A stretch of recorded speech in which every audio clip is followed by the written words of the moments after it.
Good morning children, how are you?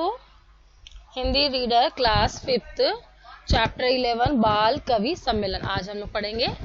और देखो ये बच्चों का भी कवि सम्मेलन इस पाठ के द्वारा बताया गया हमको कि यहाँ पर जो है बच्चे भी जो है अपनी कविताओं की प्रस्तुति देते हैं और हमें क्या संदेश दे रहे हैं, वो क्या सीख पा रहे हैं हम उनसे, वो आज हम इस चैप्टर में पढ़ने वाले हैं। ठीक है, ओके मैं स्टार्ट कर रही हूँ। देखो देखो यहाँ पर ये पात्र हैं कुछ जो अभी सौरभ है अध्यक्ष बना है, मंजरी है बाल कवित्री है, और शेवाल बाल कवि बना है, शिवम संचालक है, अंकुर बाल कवि है, कृतिका कोमल जो है बाल कवित्री है और प्रखर बाल कवि। ऐसे करके यहाँ 7 लोग या 7 बच्चे जो है 7 लोग 7 बच्चे जो है एक कवि सम्मेलन को प्रस्तुत कर रहे हैं। तो देखो इधर, और यहाँ पे देखो किस तरह बैठे हैं 7 लोग, लेकिन पिक्चर में जो हमको 7 से ज्यादा बच्चे दिखाई दे रहे हैं। ठीक है, यहाँ पे हमको कितने बच्चे दिखाई दे रहे हैं? 9 बच्चे दिखाई दे रहे हैं, जबकि वहाँ पात्र हमको 7 बच्चों का ही दिया गया। अब आगे देखो, मैं पाठ स्टार्ट करी। पर्दा उठता है, सामने मंच पर गद्दे बिछे हुए हैं जिन पर करीब 8-10 बालक या बाल कवि बैठे। जैसे कि मैंने बताया ना अभी आपको कि यहाँ पे 7 पात्र हैं, लेकिन यहाँ पे ये गद्दा बिछा हुआ है और यहाँ पे जो है 8-10 बालक या जो बाल कवि हैं वो बैठे हैं। मंच के बीच कुछ आगे की ओर एक छोटा सा माइक रखा हुआ है। एक कोने में ऊंची तिपाई पर सरस्वती जी की प्रतिमा रखी हुई है, यानी कि उनकी मूर्ति रखी हुई है। तिपाई यानी कि एक चौकी पर एक स्टूल टाइप का जो होता है उस पर, जिसके पास एक दीपक जल रहा है। जैसे कि हमने इस पिक्चर में देखो, यहाँ पे हमें एक सरस्वती माता की तस्वीर भी है और दीपक भी दिखाई दे रहा है। उनके हाथों में वीणा भी है जिसे वो बजा रही हैं, और बाकी यहाँ बाल कवि हैं, उनके सामने एक माइक है जिसमें वो अपनी अपनी प्रस्तुति देंगे। ठीक है, तो ये मैंने पूरे चित्र के माध्यम से आपको बता भी दिया किस तरह यहाँ पे ये जो पात्र अपना कैरेक्टर निभाएंगे वो किस तरह बैठे हैं, कैसा वो अब लोग अपना अपना बारी बारी से अपना प्रस्तुत देंगे। अब देखो स्टार्ट हो रहा है। शिवम छोटे वाले माइक को अपनी ओर खींचकर, सौरभ जी आप इस कवि सम्मेलन के अध्यक्ष पद को ग्रहण करें। वो बोलता है कि भाई आप अध्यक्ष हैं। कौन? सौरभ जी। तो इस अध्यक्ष पद को जो है ग्रहण करें। सौरभ दीप अध्यक्ष पद जो है आसन ग्रहण करता है, यानी बैठता है। शिवम साथियों चलिए कार्यक्रम का आरंभ सरस्वती वंदना से करते हैं। जब भी हम किसी भी काम की शुरुआत करते हैं, शुभ काम करते हैं, तो वहां पे हम गणेश वंदना या सरस्वती वंदना से ही उसको प्रस्तुत करते हैं। तो माँ भारती की वंदना के लिए मैं आमंत्रित करता हूँ बहन कृतिका कोमल। ठीक है, एक ही जो है नाम है ये कृतिका कोमल। कृतिका कोमल माँ सरस्वती को नमन करते हुए, माँ हम बच्चे नादान मांग रहे तुमसे वरदान। क्या बोल रही हो?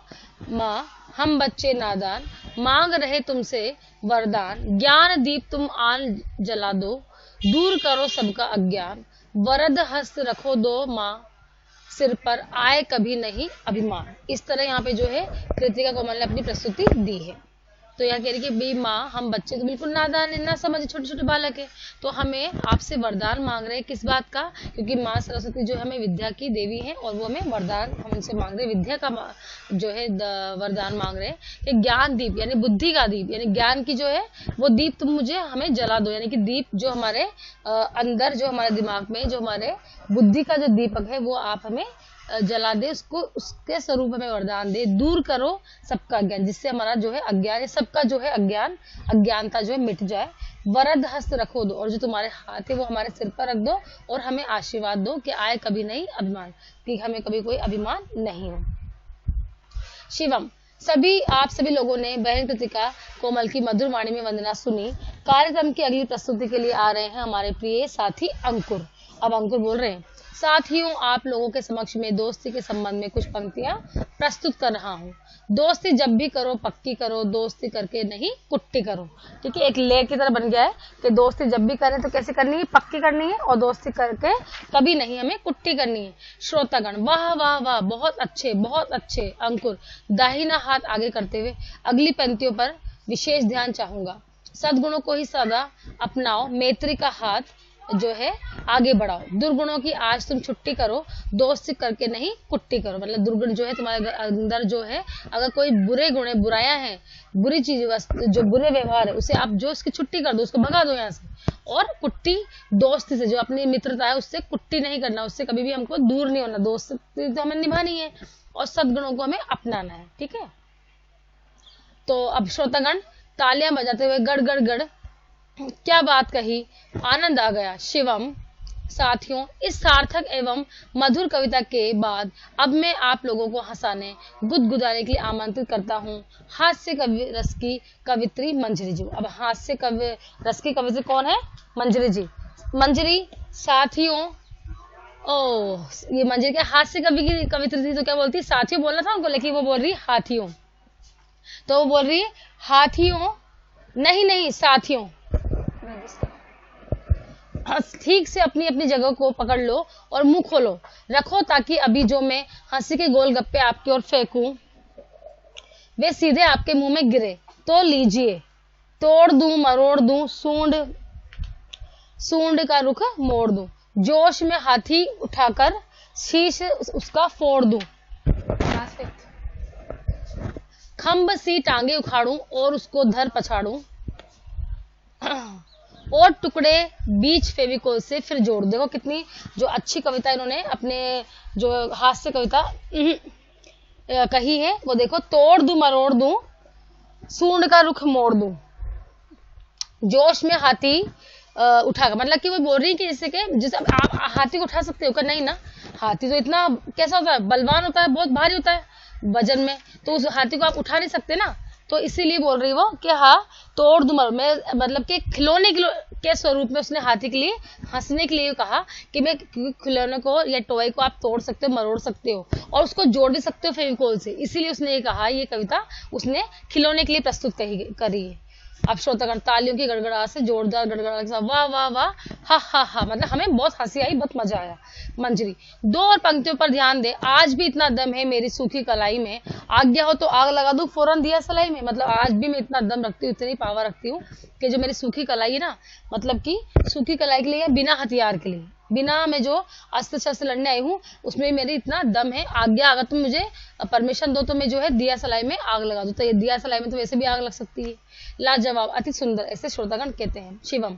मंजरी जी की सफल प्रस्तुति के पश्चात अब मैं आमंत्रित कर रहा हूँ वीर रस के सुप्रसिद्ध कवि श्री प्रखर जी को। वे अपनी ओजस्वी कविता से हमारे श्रोताओं को जो है उत्साहित करें। प्रखर। अपने कुर्ते की बाहों को ऊपर चढ़ाते हुए, साथियों एक रचना आपके सामने प्रस्तुत कर रहा हूँ, सुने। वीर हैं हम, धीर हैं हम, साहसी रणधीर हैं हम, शक्ति अपनी जानते हैं, देश की तकदीर है हम अगर चाहे मिटा दे शत्रु का नामो निशान, देखने में लघु लगे पर विष मुझ से तीर हैं हम। तो यहाँ जो है जो वो प्रखर जी है, वो क्या बोलना चाह रहे हैं यहाँ पे, क्या कह रहे हैं वो ये कह रहे हैं कि जो ये हम वीर हैं, मतलब हम वीर पुरुष हैं। क्या है? हम लोग वीर पुरुष हैं और धीर है, बिल्कुल शांत स्वभाव के हैं और साहसी भी हैं और रणधीर भी, मतलब रणभूमि में लड़ने के लिए भी तैयार है। शक्ति, अगर हम अपनी शक्ति को जानते हैं, हम अपनी पावर को जानते हैं और हम देश की तकदीर भी, देश का भविष्य भी है। हम चाहे अगर तो मिटा सकते हैं शत्रुओं का नामो निशान, लेकिन हम शांति से लड़ते हैं ना लोग। हम जो है ईंट का जवाब पत्थर से नहीं देते हैं। देखने में हम भले छोटे लगते हैं, है ना, देखने में हम जो है जैसे वर्ल्ड के मैप में इंडिया के साथ छोटा सा है, लेकिन बहुत पावरफुल है। देखने में भले हम छोटे लगते हैं पर विष बुझे से तीर है हम। तो एक वीर रस की कविता जो है प्रखर जी ने प्रस्तुत की। तो कवि व श्रोतागण, अरे वाह प्रखर जी क्या रचना है। तालियों की गड़गड़ाहट से जो है सभागार गूंज उठा। शिवम। हमारे बीच में प्रमुख समाज सेवी भाई शेवाल जी भी बैठे हैं, जो अपनी सुंदर कविताओं के माध्यम से हमें नई दिशा प्रदान करेंगे। शेवाल। कुर्ता पाजामा तथा सिर पर टोपी लगाए हुए शेवाल जी माइक के सामने आते हैं और अपनी टोपी ठीक करके, साथियों आप लोगों के सामने मैं आपकी अपनी कविता की चंद पंक्तियां जो प्रस्तुत करता हूँ। अपने घर के पास यदि साफ सफाई कर डाले, साफ करे घर द्वार गली और साफ करे नाली नाले, रोगों के कीटाणु और फिर नहीं मच्छरों का खतरा, जीवन हो खुशहाल अगर हम साफ सफाई कर अपना ले। तो इस तरह जो है उन्होंने अपनी प्रस्तुति दी है श्रोतागण। अरे वाह क्या बात है। शिवम। भाई शेवाल जी की रचना के पश्चात अब मैं आप लोगों को ले चलता हूँ लजीज कविताओं की ओर, यानी कि जो और मतलब लजीज खाने के लिए होता है वैसे तो शब्द, लेकिन यहाँ पे जो आनंद दिलाएगी आपको कृतिका जो है हमारी बहन कृतिका कोमल के लिए। कृतिका कोमल लीजिए लजीज कविताओं का मौखिक आनंद। वह इमरती वह जलेबी, गरम गरम कुरमुरी खरी, हाथ बढ़ाओ जी भर खाओ, गोल गप्पा गोल गोल रस से जो है भरी भरी, खट्टी मीठी चटनी के संग गर्मा गर्म समोसे हों, लार नहीं टपकेगी किसकी बोलो जब इडली डोसे हों। तो इस तरह जो है एक कविता में दूसरी तरह की जान डाल दी, लजीज कविताओं के साथ उसने प्रस्तुत किया। शिवम, वह कृतिका बहन मेरे मुंह में तो पानी ही भर आया। साथियों अब मैं, मंजरी बीच में टोकते, ठहरिए हाथ से रुकने का संकेत देती है। और नायको नहीं भाइयों, अभी तक जो हम सब कवियों को अपने इशारे पर बार बार नचा रहे थे, अब मैं उन्हें नचाने के लिए मेरा मतलब काव्य पाठ करने के लिए आमंत्रित कर रही हूँ। तो आप सुने संचालन कर रहे हैं भाई शिवम जी को, कि शिवम कह रहे हैं आप लोगों के सामने कुछ छोटी रचना प्रस्तुत कर रहा हूँ, या उसका अर्ज क्या है। खाने को अगर चाहिए मीठे ताजे फल, और चाहिए अगर आपको छाया सुखद और शीतल, वृक्ष लगाओ सड़क किनारे, खेत पार्क खलियानों में, हरियाली लहराएगी फिर होगा सुखद हमारा कल। इस तरह शिवम ने अपनी जो है प्रस्तुति दी है। तो बच्चों देखो यहाँ पर, अब ये देखो ये क्या हुआ है, यहाँ पे ये चीज क्यों नहीं आ रही है। यहाँ पे शिवम तक की प्रस्तुति होगी बेटा, यहाँ पे ये हमको शो नहीं हो रहा है ये वाला पेज, थोड़ा सा ये मैं आपको लाइव क्लास में ही पढ़ा पाऊंगी, क्योंकि यहाँ पे ये पेज शो ही नहीं हो रहा है, कैसे ये मिस हो रहा है। तो मेरा कहने का अर्थ है यहाँ पे हम लोगों ने जो है आज इस पाठ को जो कवि सम्मेलन था, बाल कवि सम्मेलन, उसे पढ़ लिया है और पूरा ये कंप्लीट कर दिया है। इसके क्वेश्चन आंसर मैं कंटेंट में डालूंगी, और जो है इसकी एक्सरसाइज भी मैंने कंटेंट में डाल दी है, आप लोग वहां से बुक में इसे कंप्लीट कर लेंगे। ओके बच्चों, इतना ही यहाँ पर जो हमें दिखाई दे रहा है, और यहाँ पर जो है बाकी कुछ है यहाँ पर। ओके चिल्ड्रन, यहाँ पे कुछ ये जो देखो 7-8 लाइन का बेटा कुछ लाइन छूट गई, यहाँ पे शो नहीं हो पा रहा है बार बार। बाकी पूरा चैप्टर मैंने कंप्लीट करा दिया आप लोगों को, और आप लोग कंटेंट में जाके क्वेश्चन आंसर नोट कर लेंगे और वर्ड मीनिंग भी कॉपी में लिखेंगे और लर्न करेंगे। Okay bye children.